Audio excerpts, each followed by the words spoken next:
All right, what's up, fellas? Time for a Wake Up Mintzy. We got Tate in the house. Appreciate Ohio's Tate joining us. Big college football week ahead. A lot of stuff to get into. Got the Stella Blue iced coffee. Got the Dude Wipes Out. That 4 p.m. iced coffee hits different, doesn't it? Well, so Kayla, who works on the other side, works with a lot of Stella Blue. She was making fancy Stella Blue drinks. Ooh. I'm really not sure what mine's called, but there's like a cold foam and cinnamon on top. Ooh. Really good. Well, I'll say that Spider was in the kitchen making drinks, and he was trying to insist on me having one. But all Spider does is prank the entire office all day, every day. Every time he walks by me, I have a new cheese stick in my pocket. He's gotten me like 45 times. So I'm at a point where like anything he offers or does to me, I take with a grain of salt. Nick did the same thing. Nick was offering pizza upstairs to me, and I was like, promise this isn't a prank before I eat it. So got to keep your head on a swivel here at the office. Yeah, you do. But always good to be on here with Tate. A lot of stuff to get into. First, we're opening with Tate. The Guardians. I mean, they were, 15 and a half back? It'd be the largest comeback in MLB history. 15 and a half back they were. And how long ago was that? Dude, not that long ago. I don't have the exact date on the 15 and a half. I think it was like, I know that when the Guardians came to Wrigley, we had lost 10 in a row. And the AL Central. That was July, too, because that was July 4th, because that was when you were in Vegas with me and you went back to go with your family. And then even as recent as, dude, like 12 days ago, we were down 10 games, and now we're in first place. So, wow. Yeah. And beat Tarek Skubal last night. We beat him twice in the last 5 days. And now you got 2 more with them? We have, yeah. So we're both, I think, 85 and 72. So we're both tied for first, but we have officially clinched the tiebreaker. So if we finish tied with the Tigers, we're the AL Central champions. We have 2 straight at home against them. Then they play Boston, and we play Texas. All right, the Rangers have fallen off a cliff, too. I need them to be mathematically eliminated. And there's a lot of injuries there with Simeon and a Seager out. But, Tate, I've gotten to know you over the last couple of years at Barstool. You're a baseball guy first. I mean, you love all sports. You're a Ohio State guy. But your first love is baseball, so I can imagine how fired up you are. Yeah, that's something that I would say not everyone picks up on. So tip of the cap to Mintzy. Baseball was by far my best sport in high school. It's also by far my favorite sport to watch, to follow, to go to games, whatever. Obviously, Ohio State football is the best team I cheer for, so I live and breathe that. But I grew up, dude, I don't think my dad's missed a home opener in like 30-some years, and I don't think his dad missed it in like 50 years. I just missed my first one this year to do a Barstool After Dark. But, yeah, I'm a baseball guy, so I'm fired up right now. Well, I remember last week, Tate and I had a moment in the office when the Guardians were 3.5 back, and I looked on DraftKings, our partners at DraftKings, and the Guardians were 7-1 to win the division, and I looked at you and said, dude, take it. Yeah, you called it. I didn't take it. Yeah, but you're also invested in your favorite team, and so sometimes it's weird. What do you do with that? Because I'm really, really, really against anything where I could be happy that something happened, but upset because I lost my bet, if that makes sense. Like, I don't like taking Ohio State minus 18, because if they win by 17, I want to be happy. Okay. And at the time, all I wanted was to make the playoffs, and I just wanted to catch the wild card race. So I would have been upset if we made the playoffs but didn't win the AL Central, if that makes sense. Yeah, so I see what you're saying. You were just going to I want to enjoy this playoff chase. My thing with it was all the signs were in play that Detroit would collapse all year, because you have freaking Javi Baez starting the All-Star game. You know, the start they had at all these smoke and mirrors guys playing above how they were supposed to. And so I'm not totally shocked to see this collapse. They just, I don't know. I'm with you. We just watched it happen, so now I believe it, but I still, going into last week when it was like, all right, we just got to beat them. It's just us versus them. They had Skubal going twice. We've beaten Tarek Skubal twice in 5 days. 5 games. And last night it was like he had a balk, a wild pitch, and something else. It was like the first pitcher to do that since 1800s. It's a damn shame, because I'm a Skubal guy, but it was, he first Cy Young pitcher to do it. We scored our 3 runs, and the ball didn't even leave the infield. Wow. Did you see him throw the ball between his legs? No, I didn't see it. Mintzy, I'm telling you, White Boy Rick texted me during the stream. He's like, you got to see this. We bunted, and we got on first. And then we bunted again down the first base line, and Skubal runs over. His butt is facing the pitcher. And he tries, or the first baseman, and he hikes it like he's a center in shotgun down the right field line. Wow. So then we bunt again. He hits the guy in the face. Then, or we get a swinging single to third. We scored 2. I mean, the ball never left the infield, and we scored our 3 runs. Wow. Well, either way, tied up now, and got to feel good about already beating Scuba for the second time in 5 days, and got the momentum. The thing with baseball, man, funny sport. It's all about peaking at the right time, man. It really is. We've had 18 straight starts where our starter doesn't give up more than 2 runs. That's what, like, you don't. I steal this from Tom Hamilton, our announcer, but you can't win this many games in a row and make this type of comeback without elite starting pitching. And we're in a 6-man rotation right now. It's not like we have like an ace that's like every 5 days he's just shoving. All of our guys are doing it, and we're pitching 6 dudes. Got to feel good. Yeah, you got to feel really good. So what's one of the crazier things, just real quick, talking about your rotation as well, you traded away Bieber too. Like, you could be making this playoff push right now with Bieber leading you into the playoffs. It's incredible the fact that the Guardians have not only hunted down the Tigers, but they've done it without the guy that's been their ace for the last few years, Tate. That's a great point, Moody. I mean, like, if you were to ask me right now who would start, like if we get to set our lineup for the wild card round, I think Gavin Williams would start. I would argue Gavin Williams as a whole, like looking at just the all-stars across the league, it's not like Gavin Williams is a front of the line starter. Then we go to Bibee, and then honestly, I don't know who our 3 would be. We don't have Shane Bieber was like a name that everyone knew. Gavin Williams is not, and he's our ace right now. He was a hell of a college pitcher at East Carolina.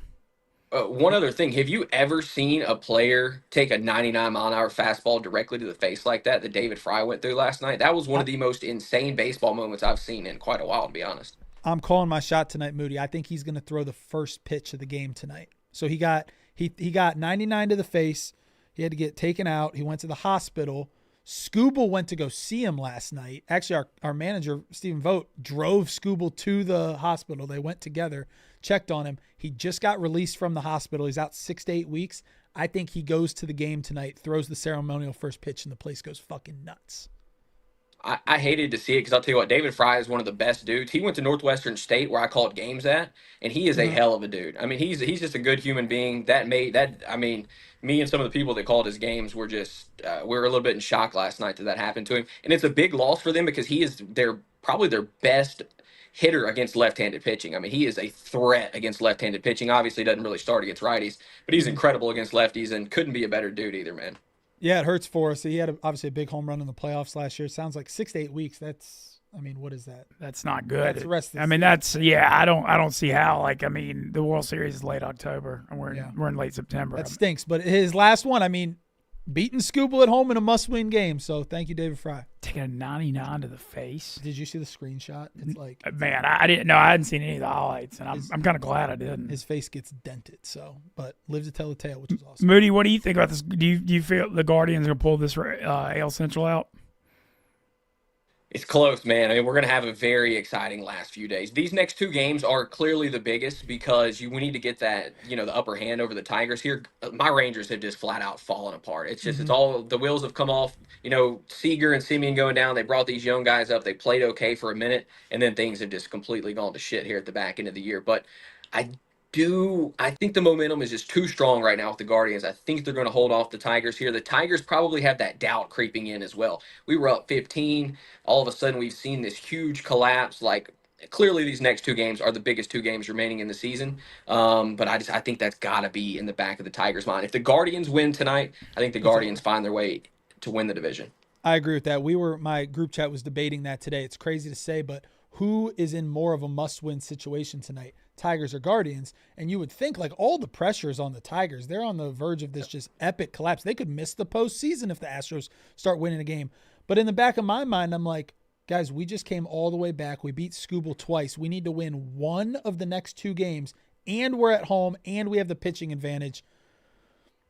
We got to find a way to win one of these, or all of a sudden, are we choke artists too? And I will say that I think the David Fry thing happening last night, there's probably a little extra on this game for the Guardians. You know what I mean? I just think there's probably a little extra, you want to pick him up, right? Pick up your fallen teammate, if you will. I think there's just a little bit extra there for him.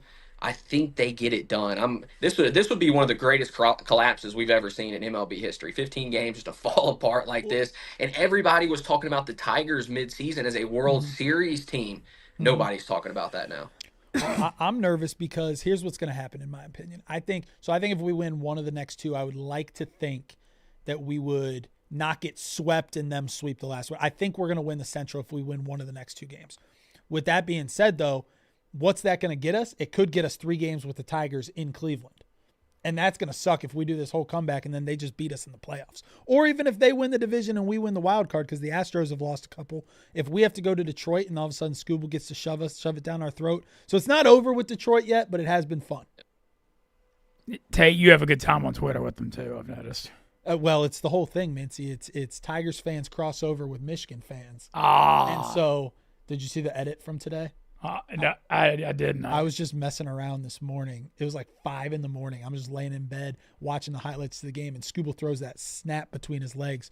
So I put the audio from Michigan mishandling the snap against Michigan State over top of the video snapping of Scooble throwing it through his legs. He's like, he mishandles the snap. Oh, man. The ball is loose. And so I love trolling the whole state of Michigan.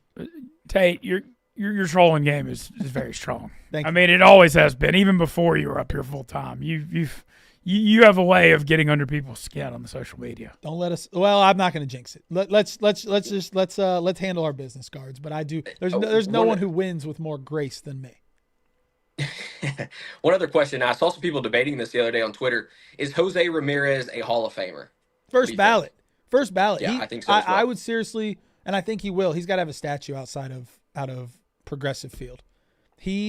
So being a Cleveland fan lifelong, we've had so many people, Indians, Guardians organization, all over, even LeBron, that have left for greener pastures.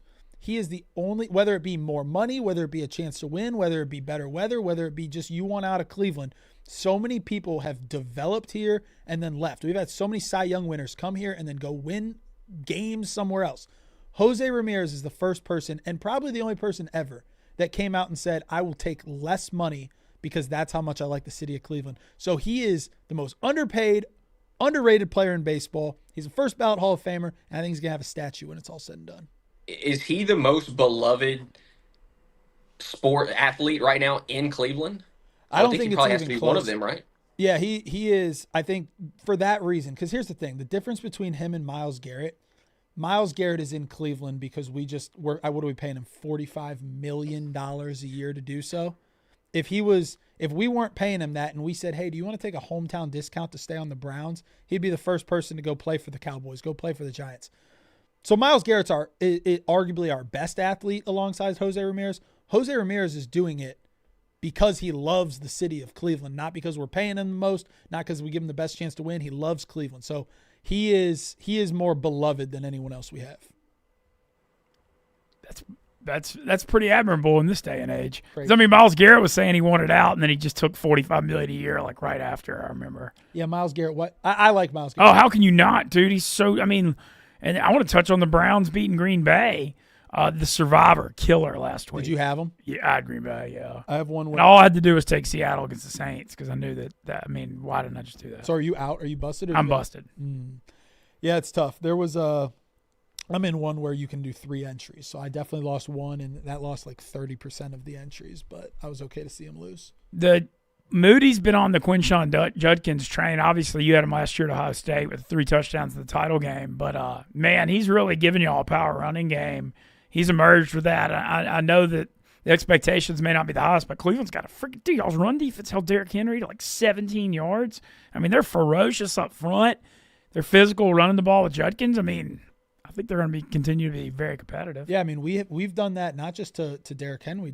We did it to Brandon Jacobs. We did it to Chase Brown. Our run defense is elite. And I hate to say it because I'm still not even sold on the fact that Mason Graham is a Brown because he was the one who called Jack Sawyer a pussy at Ohio State.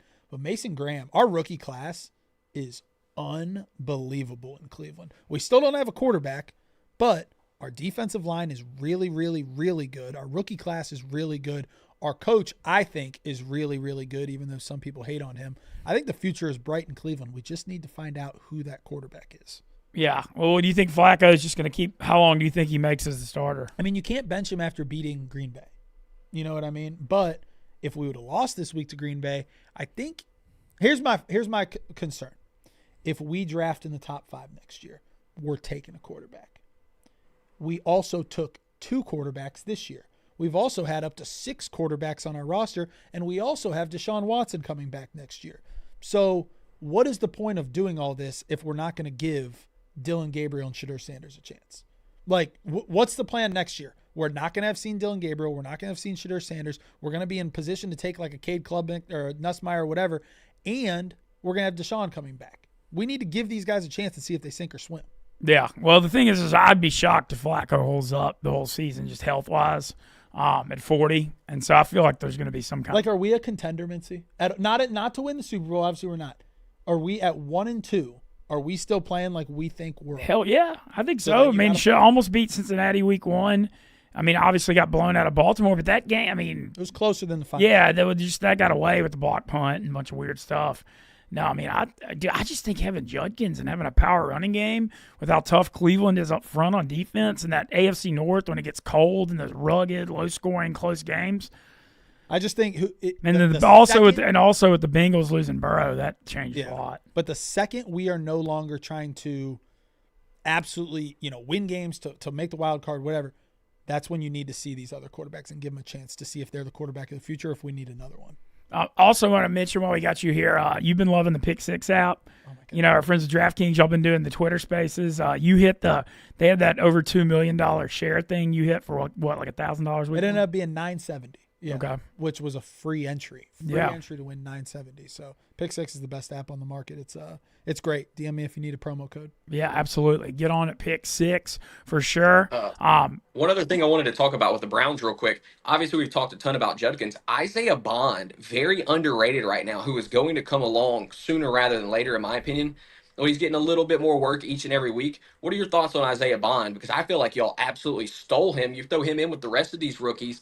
And I think this is one of the best rookie classes we've seen for a single team in a while, Tate. It's incredible. Our linebackers are great, our defensive line, our tight end, our running back, and then we add Isaiah Bond. I know it's like a touchy subject to like toe the line of like when can you give these guys a chance and when can you give them a second chance. But if all is good with Isaiah Bond, that was highway robbery that we just got to add him in that capacity. So I'm fired up about the future of the Browns. Just got to find that quarterback. Yeah, that's been an elusive battle. Mm-hmm. No, well, good to hear it. Hey, I mean, at least you got optimism with your team being bad. Like we broke the brown paper bags out, T-Bob and I did this week. This Saints thing, I mean, this is as bad as it gets. Mm-hmm. Down 38-3 in the second quarter of a pro football game.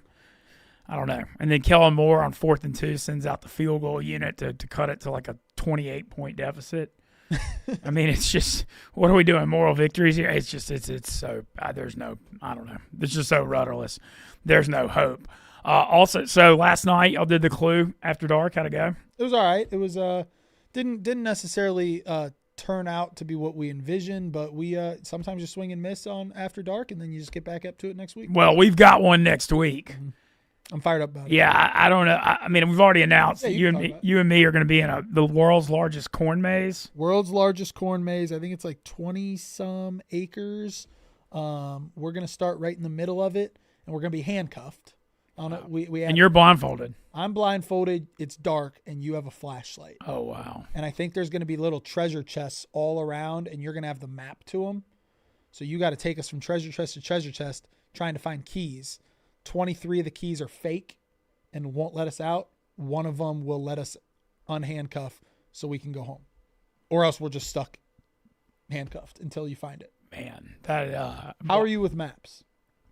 Not I mean, what do you think? Let me say this, Mintzy. There's some things where it's like you're really, really good at. Like numbers. Yeah. Maybe we need some coordinates on these maps, some longitude and latitude. Well, we'll see. That's going to be a wild one next Tuesday. I'm prepared to be out in the cornfield till 5 a.m. Can you get it? Here's the thing. If the Guardians make the playoffs, they're probably going to have a day game the next day. Can you get us back in time for like a noon baseball game? I hope so. I hope so, too. I hope so. But that's going to be fun on Stool After Dark. Also, chat, if y'all got anything for me, Moody or Tate, fire away. All right, let's get to the college football. Tate headed to Seattle. Mm-hmm. One of the cool bucket list college football trip, in my opinion. I've never been. And like the boat thing, you take a boat to the stadium. At Seattle, weird. The Ohio State Washington Big Ten conference game still feels a little weird to me. Yeah, we do. My friend group, we went to college together. There's like 12 of us that go to one away game a year. And we always just choose, oh, we've never been to this one, never been to this one. This is our first opportunity to go to Seattle. So we have rented a boat. I don't know anything about it. I don't know how it's going to work, but we are tailgating on the water, taking a water taxi from our boat to the stadium, and then walking into the game on Saturday. That's awesome. I'm pumped. That's what I've heard. Yeah, the only two stadiums that are on the water like that are Neyland and Knoxville and Seattle. Really? Yep. The two where you can tailgate on the water at Neyland? Yeah, and you can boat into the stadium. Yep. That sounds sick. Yeah, man. But excited for a trip. So Ohio State, the line's been going down. What, do you see me have to get in the weeds with some of these people, some of these gamblers? You're a sharp gambler. What am I right or am I wrong? Did you see my tweet? Yeah, I just heard you telling me that it went down to 7. Yeah, it went from 13.5 to 7.5. And all I said, I get that I misworded it, but I said, man, I hope the public can get this down one more point, because if you get this within a touchdown, yeah, then I'm hammering. They're gonna. So the odds makers are gonna not want to put it at 7 or 6.5 because they know that's what's coming, right? And they'll be exposed. So I think they'll probably keep it at 7.5. Well, people got really mad at me because I said public, and they're like, "You don't move the line 6 points by the public," and I'm like, all right, then all these geniuses out there betting on Washington, can you do it a little bit more? Because if this number gets within the touchdown score, that is the most obvious. Like, maybe I'm too confident. Am I wrong here?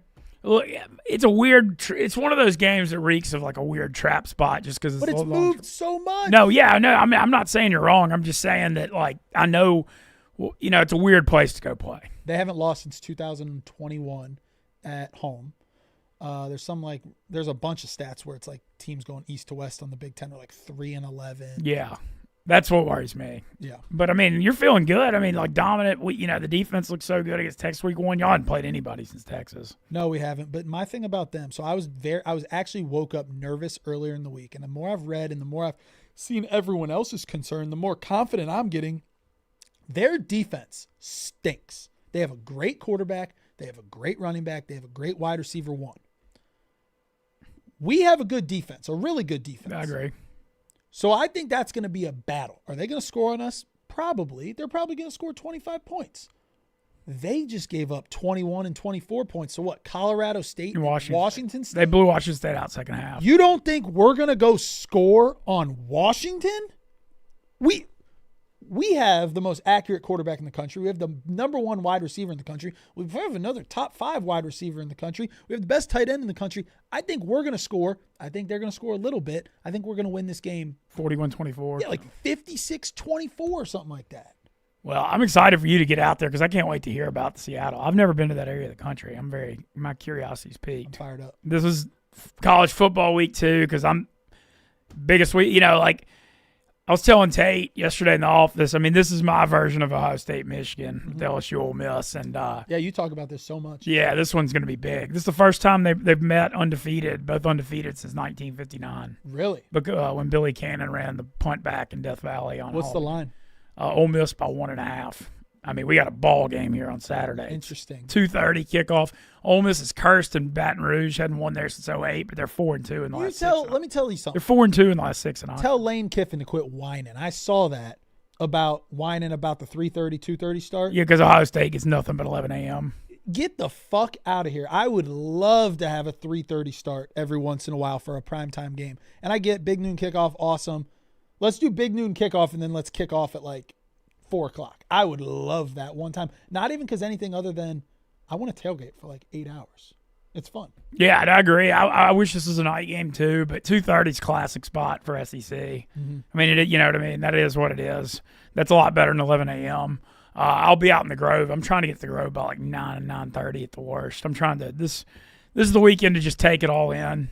I got a big plan, a bunch of good content. I'm going to go to basketball practice on Friday, see Chris Beard, and get on the court. That'd be fun. Yeah. It's going to be a great weekend. This is the only Ole Miss game I'm making all year, too. So this is it. So super excited. There's some other big games. I want to ask you about Oregon Penn State being a Big Ten guy. What do you think of that? Penn State 3.5 at home, whiteout. I would say that if you took jerseys away and coaches away going into this season, I thought Penn State was going to be the best team in the country. They haven't looked very good. They haven't played anybody either. Haven't played anyone, and they haven't looked great. Now, Oregon, on the other hand, is blowing the shit out of teams. So it's interesting to me. Like, I think the public is going to be big time on Oregon. I do too. And they kept it at 3.5, not 3. Interesting. My thing, though, is until I see James Franklin, and it seems like the Joe Blow, like, casual take, until I see James Franklin and Penn State win a huge game, I don't believe. I have never once been nervous about Penn State. Last year was supposed to be a huge game. They even picked off the first play of the game and went in for a touchdown. I still didn't care. Ohio State does not lose to Penn State. No. I have zero worries with Penn State. So in my brain, Oregon beats the shit out of them. Well, the money line price is pretty good, getting 3.5. I mean, they're gonna be like plus 160. So I've seen worse prices. What a Saturday of sports, by the way. Ryder Cup starting tomorrow. We're gonna have the Ryder Cup all weekend. Check out Stu's big video with them. Saturday, Ryder Cup starts like 7 a.m. Then you got like Notre Dame, Arkansas. They're both been losing, but still a fun early game. And then 2:30s, Ole Miss, LSU, and Auburn A&M. And the night you got Bama, Georgia. Ohio State, Washington is a night game, right? It's 3:30. So it's a noon start in Washington. 3:30. That actually is good though. That hurts their home field. That's actually good because when you're on the road, that's good. I'll be out on the water at like 6 in the morning. Though. That's gonna be cold. Yeah, and then the night games, Bama, Georgia, and Oregon, Penn State. I mean, this is the best Saturday of the and a bunch of baseball. Yeah, and matters. Yeah, and playoff baseball starting. This is the best time of year, man. Totally. I freaking love it. But yeah, can't wait for this weekend. I don't blame you for being confident though with Ohio State. What's your punishment for this week if you was to watch? This is the one I do one like do good a year. Like last year, it would have been shave my head because I had the long hair for Iowa and I was going to donate it to the hospital. This year it is because they're the Huskies. 1 point equals 1 hour at pause. So next week, if we lose like 40-32, next week I'm doing 40 hours at pause donating at the dog. Oh, per point they score. Wow. And shout out Paul, Chicago. We do a ton of great stuff with them. A lot of our people have adopted pets from there. I'm running Chicago Marathon for them to raise awareness, but just they're doing the Lord's work there, rescuing dogs and cats. Tate, you're the man. Appreciate you giving us some time. See you next Tuesday, Barstool After Dark. Yep, certainly will. We're going to keep Moody around, and we're going to go over these NFL games on DraftKings with him. And like I said, chat, y'all got any questions, fire away. Appreciate Tate as always. Moody, that corn maze is going to be something on next Tuesday. I am so worried for Tate. You trying to get him out of there it's going to drive him crazy. I can see it coming. What's the production team doing? Because are you guys going to have a drone? Are you going to have people in front of you? Like, is somebody going to be? I don't want to I don't know what I'm supposed to spoil or not because I'm trying to be careful. But I know the production team's going all out. That's all I can say. Okay. I feel like they better be locked in for a long one. Yeah, I'm mentally preparing for a very long night out in the corn, man. 26 acres. That's just Brother, great. I will say, even though I'm the butt of the joke, it is a great idea. It's a tremendous idea. I have seen you try and make your way around a stadium. Like I remember one time we were in the Smoothie King Center and you were struggling to get around there. And that's a pretty simple place to get around. So I'm curious to see how this goes, especially with Tate blindfolded. This is must watch. I don't watch a ton of stuff unless it's sports. This is something I really, really want to see. Well, all right, I want to get into these NFL games. We got T-Bob on tomorrow to preview LSU Ole Miss, which will be fun. And then I'm flying down to Memphis late Thursday night, and I'm doing all Friday through Sunday in Oxford and coming back Monday morning. So super, super pumped. Only weekend of the year to make Ole Miss, so got to make it count. Content's going to be fun, great too. All right, Moody, we're looking ahead. We had a lot of questions from chat yesterday about fantasy too. Fun slate of games this week. What do you think about this Thursday night game? Seattle at Arizona. The Seattle 1.5 point favorite, 43.5 on DraftKings. If I need to go through the series, but I think Seattle just kind of owns Arizona from what I remember because there's like certain matchups in the NFL that are bad. And I feel like Seattle's gotten the best of them a lot in the series. They have. This is a different Seattle team. No longer, Pete Carroll's not there. You got a new quarterback. So I think those would be my main concerns going into this game. Arizona has been competent each week. I think it's a great game, to be honest with you. I think obviously these are two teams that are a game back of San Francisco. So it's kind of a must-win game, being a division game, if they want to win the division. I think I like Seattle, but I don't love Seattle in this spot. Well, Seattle 2-1, lost that heartbreaker to the Niners week 1, but really good effort on the road, winning by 2 touchdowns at Pittsburgh. And the Saints carcasses are still laying out in the field from that game. So I don't know. I'm just excited to watch this one. I mean, Seattle's a 1.5 point road favorite, which looks a little sketchy. Fantasy, any thoughts fantasy wise? Kenneth Walker seems like he's picking up. Trey Benson, certainly, if you got him, this is a spot to get him in your lineup. It's now his backfield. Must start right there. I'm personally hoping that the Cardinals offense plays well. I've got McBride in a couple of leagues, so I'm hoping he can show out for us. And then Kenneth Walker, the one thing to pay attention to, it looks like Charbonnet practicing this week. He's expected to play, so that could cut into Kenneth Walker's production just a little bit. Torrey Horton, another name to Yes, I possibly pay actually attention to. I actually went through every NFL box score from the first 3 weeks earlier and Torrey Horton, like trying to find diamonds in the rough, and Torrey Horton it was one I noticed. Yeah, I mean he's coming along every single week. He caught a touchdown last week. They're starting to get him more involved. I mean, obviously Jackson Smith and Jigba is the stud there. He's wide receiver one, and he's been incredible. I was curious to see how he would play with Sam Darnold. Sam Darnold has been pretty good. He hadn't been great by any means, but he's been pretty good. And Jackson Smith and Jigba has just continued to ball out. So, a better year from JSN than I was expecting, to be honest. Yeah, Marvin Harrison he had a good week 1 game in New Orleans, struggling the last couple of weeks again. Yeah, well, the drops. I mean, he's getting open. I mean, you saw the drops he had last week. Like, it's just at some point Marvin Harrison is going to put it together, but he's got to be one of the most like anxiety-ridden players to own right now in fantasy because you probably drafted him early. You expect him to be in your lineup, but you're getting no production from him, and you've got a little bit of quarterback concern there because Kyler's not the best passer. There may be some games where Kyler just uses his legs and neglects the passing game. So, and Trey McBride is really he's the number one target in that offense. So, Marvin Harrison Jr., very difficult to own right now, but you have to have him in your lineup. I don't know how you could sit him, to be honest with you. We got not London game. This game's in Dublin, Ireland. But we got an 8:30 a.m. Sunday morning. Vikings by 2.5 over Pittsburgh, 40.5. Wentz going for the Vikings again, off destroying Cincinnati. Pittsburgh catching 2.5 here. They're 2-1. I mean, give them credit for forcing 5 turnovers in New England, but Pittsburgh's offense didn't do anything last week. They got away with murder winning that game. It was like a classic Tomlin pulling it out. My early instincts actually like the Steelers here is a little bit of a dog. I just know Tomlin as an underdog wins a lot. Yeah, he does. I like the under in this game, if anything. 40.5 is pretty low. It is pretty low. Vegas is telling you it's not going to be a shootout. I tend to, when you see the low number, I usually go under. I mean, if Vegas is trying to tell you what they think, I think the same thing. I'm probably going to follow suit. I think Minnesota wins this game, but I'm not super confident with them having Carson Wentz at quarterback. So I like the under more. I think both defenses play pretty well. I think turnovers will be there'll be quite a few turnovers in this game for sure. All right, well, excited about Jackson Dart's first start as a Giant. 6-point home dog to the Chargers, 43.5. But, man, this is going to be must-see TV.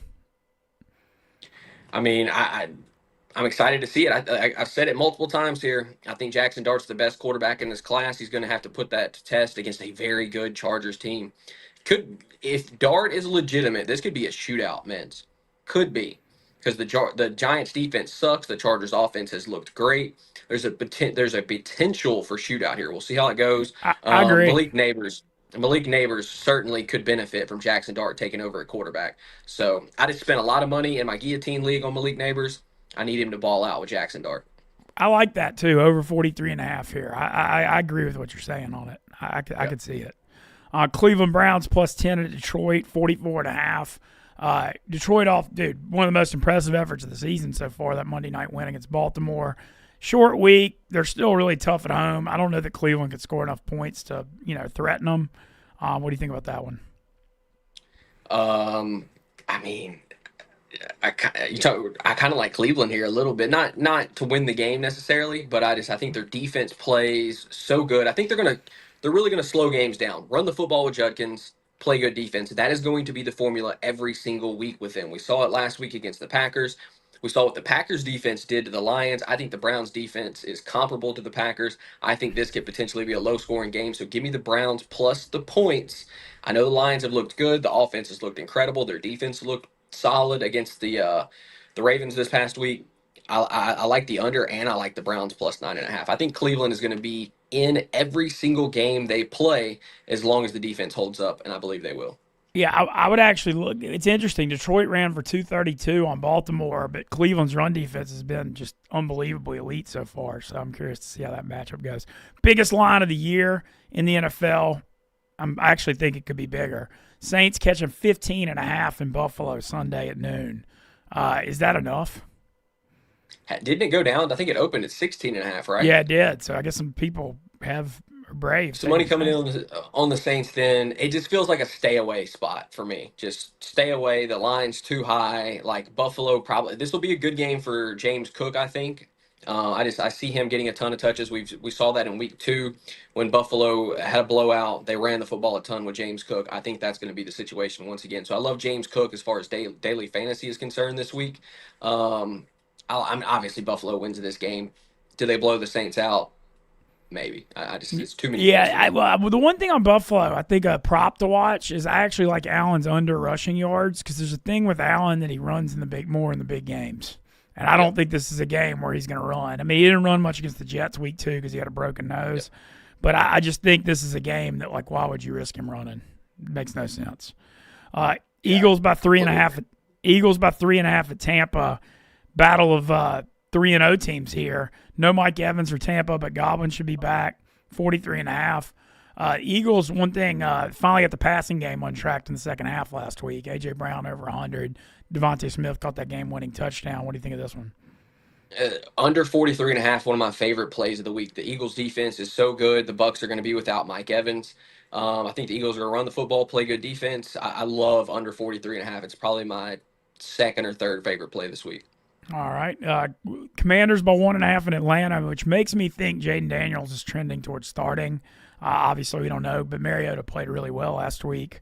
The Atlanta thing, man, this Penix situation. I mean, like Cousins came in late last game. I mean, could we be seeing him soon? We could if Penix plays really poorly once again, but a part of me I kind of like Atlanta here a little bit. It just feels like the whole world is going to be off Atlanta. This is a fade the public spot. I mean, I went and looked. Most of the money's on the Commanders at this point. If Jaden Daniels plays, I like the Commanders probably. If he doesn't, I think the Falcons find a way to get this done at home. Bijan at home on that turf. Drake London on the turf. Michael Penix, he will play better. That's probably the worst game we've ever seen him play and will ever see him play. I say that. We'll see what happens on Sunday. I like the Falcons in that game, Mintzy, as long as Jaden Daniels doesn't start. Atlanta, the gambling trend I've been following for years, it's when you lose on the road as a road favorite outright and you're a home dog. I like taking it. Atlanta obviously lost as a big favorite in Carolina last week. I don't have a ton to say on Titans-Texans. I mean, I think Houston wins. They have to win. They're 0-3. They do have a good defense. Nico Collins over 100 and a touchdown last week, finally getting untracked. Wild to see Houston 0-3. It's a battle of 0-3 teams. Tennessee may be the worst. Well, the Saints probably. But, Brian Callahan, Tennessee's coach, is 3-17 right now, Moody. Yeah, it's terrible. This is kind of a stay away for me. I think the Texans win this game, but I don't think they're going to blow anybody out. Like the offense doesn't look good. The defense has been okay. I just think this is kind of an ugly game that Houston ends up winning. I'm not going to take the Titans plus 7.5 because I don't trust them at this point. I watched a lot of them this past Sunday, and they can't get Calvin Ridley going, which is a huge issue for them at the moment. Their offensive line looks terrible. The run game has been okay, but I mean, it definitely hadn't been great by any means. This is one of my stayaways this week. Look, I'm not normally a teaser guy, but Houston -1 and a teaser I like here. I just can't see they're 0-3, but they lost at the end of the Bucs. They lost 14-9 to the Rams, and they lost a close game at Jacksonville. I mean, I'm not saying that Houston's good, but they're not that bad, and I just can't see them losing this game to go 0-4 at home against Tennessee. But we'll see. You never know. NFL, never say never. Carolina and the Patriots. New England's 5.5. I like over 42.5 in this game. I like over 42.5 as well. The Panthers defense played great last week. I just don't think that's going to be a trend. This is one of the worst defenses in the NFL over the last couple years. I think it was more that Penix just played really poorly. Falcons got behind. Everything just kind of snowballed on them. The Patriots offense didn't look good last week, but it's looked good at times this season. I think Drake May has a good game. I think this turns into an ugly shootout, if you will, because both defenses aren't good. So I like over 42.5 as well. Yeah, the thing is, New England had a lot of yards last week. They just kept fumbling. I mean, the They kept 5 fumbling. turnovers killed them. Colts at Rams is kind of fascinating. The Colts 3-0, surprise team in the NFL. They're catching 3.5 after the Rams got to be sick to their stomachs about losing in Philly last week. I know you have a strong opinion here. I've got a strong opinion. It's my favorite game of the week. I love the Rams -3.5 here. Colts out of that dome. I just don't think they're going to be quite the same team. We saw what the Rams did to Saquon Barkley last week. The Rams should have put that game away. They choked it away. If the Rams can get an early advantage in this game, take Jonathan Taylor, kind of out of the game a little bit as far as rushing the football is concerned, put the entire game on Daniel Jones. I don't think Daniel Jones can beat this Rams defense. He's looked good. He's played much better than anyone expected. You got to tip the cap to him on that. But I think the Rams are going to make a statement here, move to 3-1. The Colts take their first loss of the season. I love the Rams -3.5. My favorite game of the week. There you go. I agree with Moody on that, but I know Moody was the first one on it, so I was going to let him talk about it. Jacksonville +3.5 at San Francisco. I mean, the Niners 3-0. You got to give them all the credit for their Shanahan and their franchise. The fact they're 3-0, they've got more bad injury news. Nick Bosa out for the year. Kittle's out. I mean, it's just bodies. Jennings is out. Ayuk's out till week 6. I mean, they're just walking wounded. I'm kind of inclined to like the Jaguars and the points just because it seems like the Niners are just playing close games every week because they have to at this point. I would lean Jacksonville here as well. The Jags scare me because just Trevor Lawrence, man, he keeps turning the football over. Like he'll look really good for a series, and then he'll look awful the next series, and just make such a dumbass throw. And it's just he's missing some passes as well. Look, I love the Jags coming into this season. I said they were going to win the division. They still can, definitely still a possibility. But I haven't loved what I've seen from them. The 49ers without Bosa is also something that just I think it's a really big thing for them defensively. I like Jacksonville in this game. I don't love them. I think we're going to see one of the best games from the Jags that we've seen so far this season. What do you think about under 47.5? That seems high for this matchup. Jacksonville struggle on offense the way the Niners are beat up. I could see it. The Jags defense has been okay without Bosa. That's such a huge question mark for the 49ers. He is a difference maker. They have great linebackers though. I mean, it's a good defense even without him. So the question is, can the Jags get the running game going to open things up for Lawrence and those receivers? I don't know. I like Jacksonville +3.5 more than I like taking a shot at this total. All right, Bears at Raiders. Bears, it opened at Bears by 1.5. Now the Raiders are 1.5, over under 47.5. Can the Bears make it 2 in a row after Caleb's big game against the boys? They better make it 2 in a row because the Raiders suck. The fact that the Raiders have already won a game this year kind of blows my mind. Bears better get it done. They're 1.5-point favorites on the road. I'm not touching this game personally. I don't trust the Bears. I definitely don't trust the Raiders. This is just one I'm staying away from. It. The Bears better win this game. If they want any chance of finding their way into the playoffs, this is the kind of game you have to come out with a W. So I do like the Bears, but by no means do I love the Bears. I'm staying off this one. All right, final 3 games to hit up. Baltimore 2 and man, KC, I know they won at the Giants, but what a tough schedule to start the year. Playing the Ravens, coming off a Monday night loss, who should, you would think be out for blood in this one. KC, a 2.5-point home dog. I hadn't heard Xavier Worthy news yet this week, but I kind of think he's probably out. The Chiefs. I was reading there's a chance that he'll play, but snaps will be limited, so he could be a decoy in this game. Look, one big hit to that shoulder, and the thing is, this Ravens defense, they're nasty. The Ravens have always been nasty. One big hit, and he's immediately back out of the game. So he could be a decoy, but I don't expect him to be a real factor, Mintz. Okay. What do you think? Who do you think wins this game? I mean, I kind of think the Chiefs win.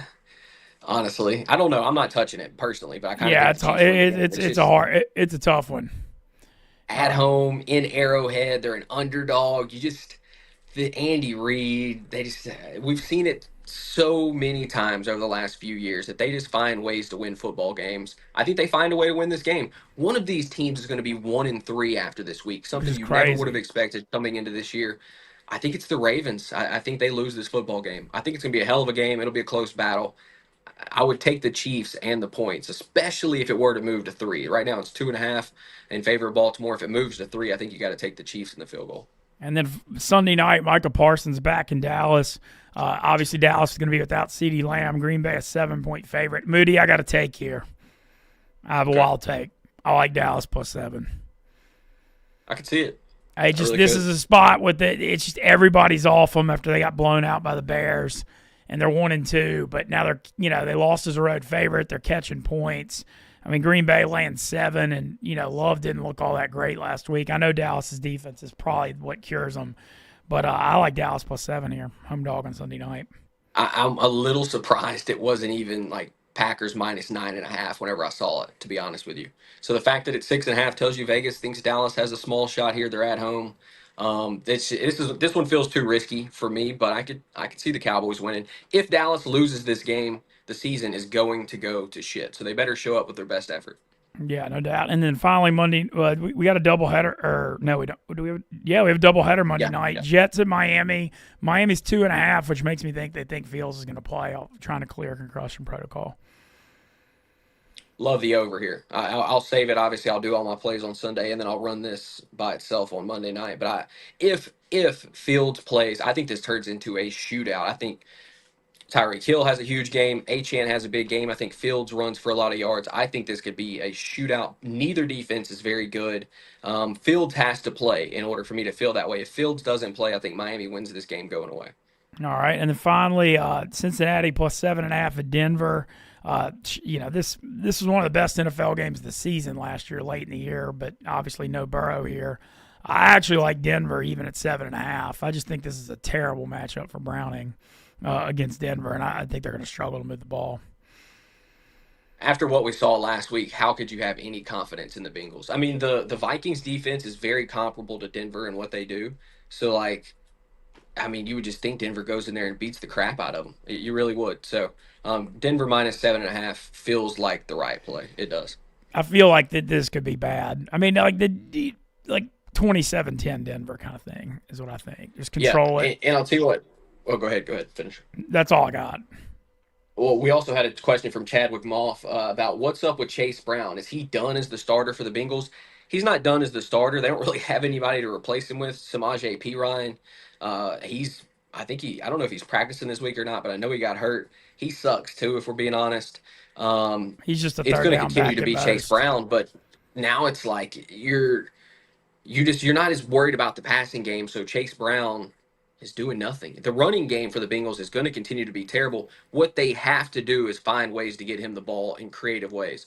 Throw it to him out of the backfield, run some screens for him. They're going to have to get really creative, and he has to be a part of the equation. I expect him to be better than he has been. But again, that's not saying a lot because he's been really bad the first 3 weeks. Yeah, for sure. But love going through the games with you as always. Check out our partners at DraftKings. Get on pick 6. And I hit that parlay Sunday night. We'll keep them coming all season long. And then the new FF pod out tomorrow. Yep, correct. I'll be editing that tonight. We got a couple more questions. Yeah, let's here. get them. Fire away, boys. Is Worthy worth starting this weekend? Probably not at this point. Like from what I've read, he's probably going to be a decoy. I mean, if it's snap cap's limited, I don't think I could. Pay attention. Look, if they say he's going to be a full go on Sunday, maybe you throw him in there. He's still got a couple more days to get ready. This is a huge game for the Chiefs. Maybe they have to use him more than they're indicating right now. Maybe this is a little bit of a smokescreen too. So definitely see what the word is Sunday morning. Look out for Thornton again. Look out for Thornton again too if Worthy's out. Yep, for sure. How about Godwin? He's talking about Godwin. Probably has to play. It sounds like he's been practicing this week. Again, both of these guys are going to be limited. Even if they say they're going to be a full go, I don't think either one of them's fully 100%. I would be more confident in Godwin, I think, than Xavier Worthy this week. What do you think, Vince? Yeah, I think that's fair. I bet Godwin's going to be out there on 3rd and longs, but yeah, I mean, the thing is with Evans going out, Godwin comes in. He already has a good chemistry with Mayfield. And so I think there'll be a target share there. And so, yeah, I would go Godwin over Worthy if in that debate. Worthy's with a separated shoulder and his body tie. It's tough because KC needs this game. But, like, man, it's just he's so small. And like you said, the Ravens are so physical. I mean, I feel like I'd try to win it without him, to be honest, if I were KC. One of the other things that would make me like Godwin more is the Eagles pass rush. They get after you, and the ball's going to have to come out quick in this game for the Bucs. That makes me think Godwin is going to get some legitimate touches. They're going to use him in the intermediate underneath. Like, if he plays, if he's full go, I think you have to choose him right now over Xavier Worthy. I think the next couple of weeks moving forward, Worthy becomes probably the better play. But right now, I think it's got to be Godwin. All right. Yeah, no, Let's see. shout out chat for the questions. We love interacting with y'all. The Guap Getter says Chig Nkonkwo touchdown lock. What do you think about Big Well, Chig? he actually had a good game. He led him in receiving with like 66 yards last week. I just can't bet anybody on Tennessee to score in this game against Houston, dude. Houston might be 0-3, but it damn sure ain't because of their defense. I mean, they held the Rams to 14. They lost like 20-19 or 22-19 to Tampa, and then they allowed 17 in Jacksonville. Their defense is freaking badass. They rushed the passer like crazy with Will Anderson and Hunter. I know Stingley got banged up, but like they're really, really good on D. And the Titans haven't shown me anything on offense that's been impressive. So, I will be sitting out any Titans to score touchdowns bets in this game. I don't know if they score more than 10 points. Shadizzle says that was a homer bet by the Southerner Mincy. Does Mintz realize the Browns have one of the best defenses in the NFL, and I Dallas do now realize it. might have one of the worst? I know you're fully aware of that, 100%. No, I believe Cleveland's defense is awesome, man. I mean, like the Ravens, even though they blew them out, Henry had like 17 yards. I mean, they held Green Bay last week. I think that especially up front with Garrett and those guys rushing the passer. Now, Cleveland, they're tough, man, and they're keeping them again. I mean, look at 2 out of the 3 games. I mean, they beat the Packers 13-10, and they lost the Bengals 17-16. And the Bengals had the least amount of yards in the second half of any team in NFL history with the win. I mean, Cleveland's for real on defense. I'm not hating on that. If they had any kind of quarterback play, now that they have a running back, they'd actually really have something this year. One other thing, and tell me what you think about this. It feels like to me, and this is kind of how I've always viewed it, when the narrative starts going really strongly one way and the public's all over it, the game kind of seems to go the other direction. You know, Vegas, this always seems to go in Vegas's direction whenever the public ends up really heavy on one side. The narrative is swung one way. Obviously, it's not always like that, but these are the kind of games, Dallas and Green Bay, where I would fade the narrative a little bit. No, look, the same thing could be said for Washington and Atlanta. I think both. I mean, I think I'm probably gonna have Atlanta and Dallas Sunday just on the fades as home dogs. I mean, and then also Atlanta and Dallas both lost as road favorites last week. Look, I mean, I know it's hard to hit submit sometimes when you're taking that kind of a side, but right when you brought up the Atlanta thing, I kind of realized I agree, especially if Jaden plays and he's not 100% healthy. So even if he plays, he can't, if it limits his running ability, that's going to hurt Washington. But I don't know. I smell something on this Dallas game. I like Dallas. The Guap Getter says Taekwon time. I mean, Mintz has been all over him. I gave him out as a fantasy play. Chadwick Moss saying Hollywood Brown. Hollywood's been good. He's getting target shares. I mean, he's not lighting it up, but definitely serviceable. I've been rolling him out there in one of my leagues, and he's been solid. He's not going to be a guy that gets a lot of red zone looks, though. That's the only thing. They really look at Travis Kelce and Gray down around the red zone. Yeah, and on the KC front, all of us that have Isaiah Pacheco in fantasy, you better move him to your bench because with Kareem Hunt vulturing the touchdowns and Brashard Smith in there on third down, it's gonna. I just don't see how it gets any better. All right, let's see. If y'all got anything else as we wrap up, feel free to fire it out there. What's your favorite play this week, Mintz? Of the entire board, what's your favorite play? Look, I mean, I know it's brutal, but like I said, I mean, I like the Rams. Like, I know the Rams is your favorite. I like the Rams for sure. I like the Dallas +7 thing. I really do. And then college football, I like Arkansas +4 against Notre Dame as the home dog. I think the narrative on Arkansas, they fumbled at Ole Miss's 20 and Memphis's 12 to lose those 2 games. They could have won those last 2 games. And now they're catching 4 at home. They got a really good offense, and Notre Dame's defense is bad. I think Arkansas is going to pull an upset on Saturday. I could see it. I'm curious. I'm really excited to watch LSU Ole Miss. I'm probably going to put. I'm not sure where I'm going just yet, but I've kind of got an idea. Well, I feel like you mentioned something on the narrative stuff, and I do feel a little concerned on the Ole Miss side. Like it was 2 years ago when Ole Miss beat them. Ole Miss had just gotten thrashed by Bama. It was a 2.5 point home dog, and I liked Ole Miss all week that week. This one. I feel like I'm maybe was a little too confident early in the week. I do love Chambliss at quarterback. LSU supposedly, I didn't watch the at Southeastern Louisiana scrimmage last week, but Nussmeier supposedly looked better, and that's the whole thing with LSU. If Nussmeier's healthier and they start pushing the ball down the field, I mean, if they bring that vertical part of their passing game back, that's a different team, man, and that's what was missing the early part of the year. So it's like, if that's in play, it's going to be tough. I kind of like LSU a little bit. But again, I haven't watched every single snap of college football the way I do the NFL.